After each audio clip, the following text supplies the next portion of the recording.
Friends, as we all know, the Parliament session is commencing in Delhi, and left parties as well as those who have formed the broad India bloc, we have been discussing the most important issues that need to be raised on the floor of the Parliament. One of the most important issue, of course, is the Adani matter, which has been already mentioned by Comrade Raghavelu. There are two aspects related to this Adani issue.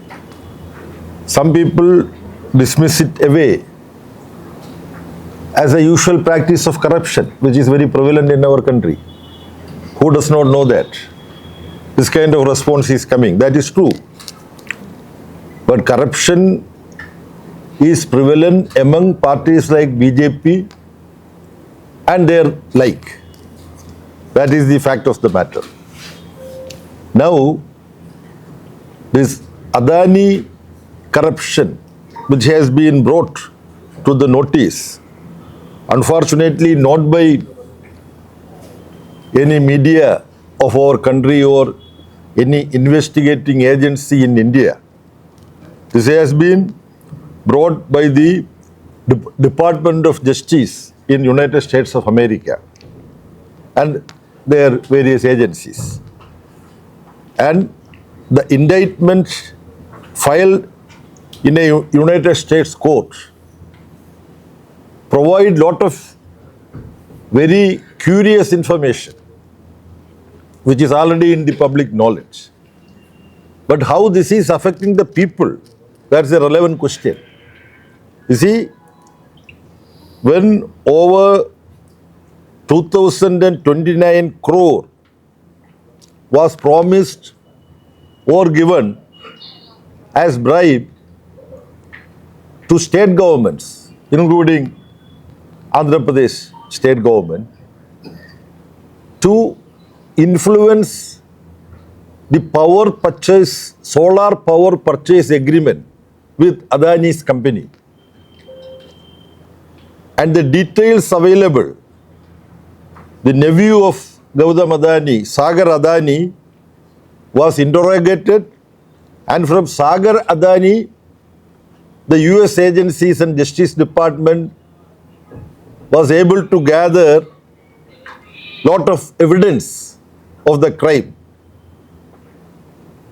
What is available now in the public sphere, without going into other details? In one section, the condition that the bribe is offered for purchase of certain quantity of solar power,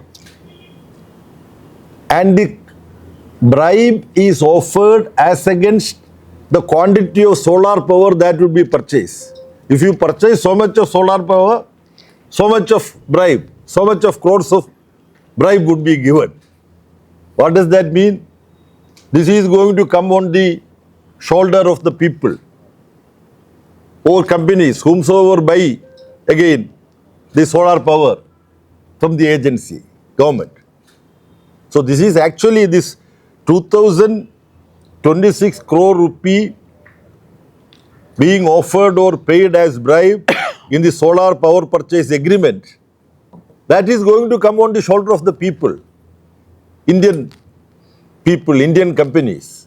They would be made to pay more than that for Mr. Adani to gain back the money he has invested in the form of bribe. So this is how this is going to affect. Apart from the fact that in a society, decisions should not be made on the basis of bribe. But over the years, the condition in our country is pathetic. So this issue is very serious. It affects the lives of the people. The working condition of various companies. The solar energy would be purchased by individuals or companies. They would be made to pay more. Otherwise, Adani need not have to pay this bribe. Then, of course, the issue of Manipur is there. The saddest part of the Manipur situation is that the central government and the Prime Minister totally ignore the pain, the blood split in our northeastern state.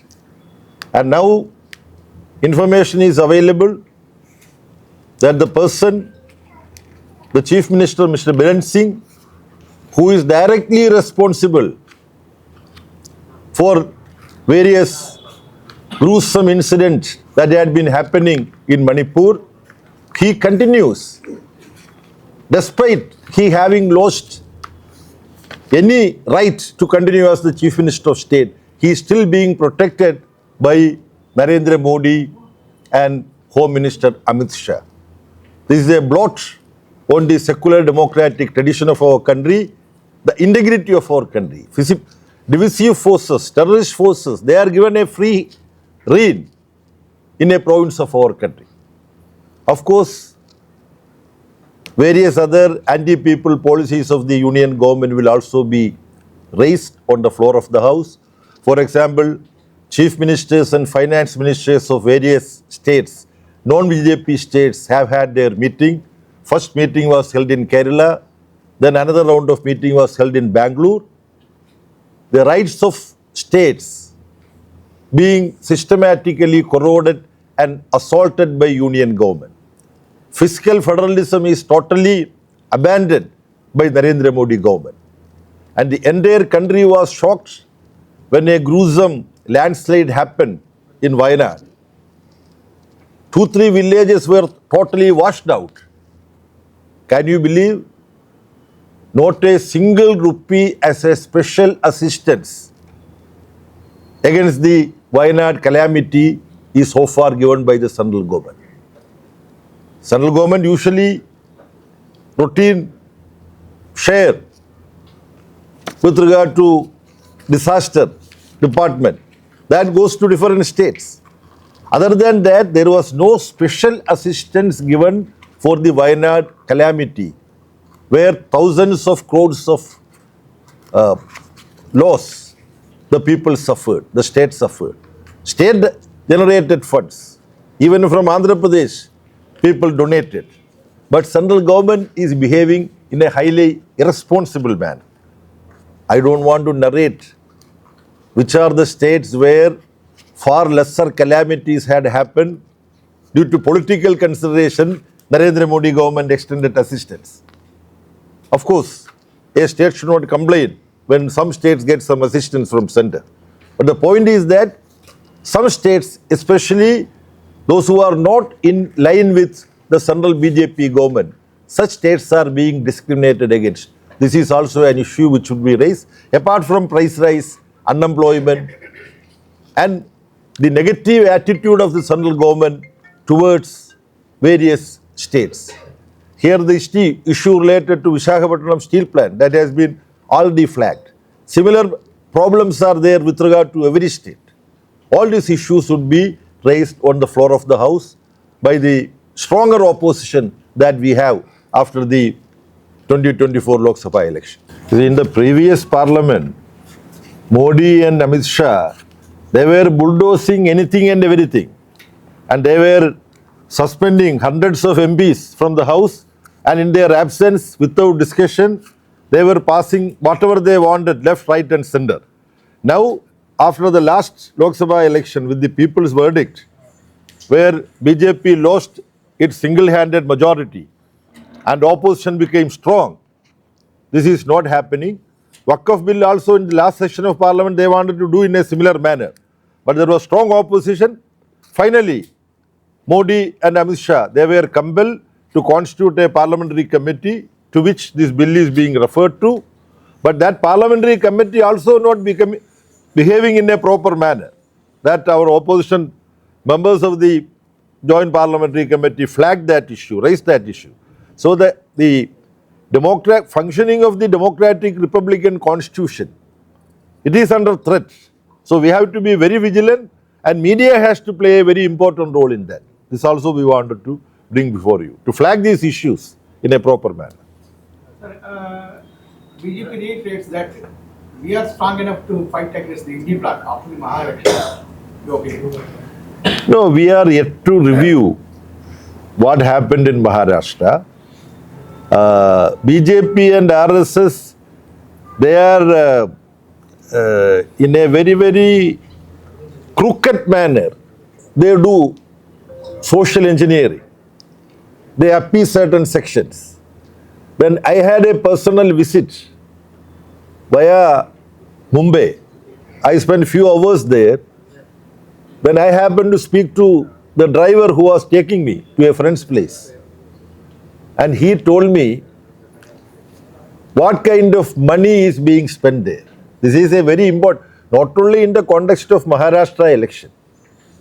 Now entire elections are becoming a fight with money power, muscle power and media power. 3 M's: money, muscle and media.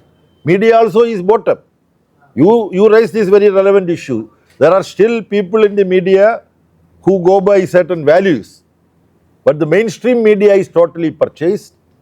And in Maharashtra, Sharad Pawarji made an observation. Our party is yet to discuss, but there is a point in what he said.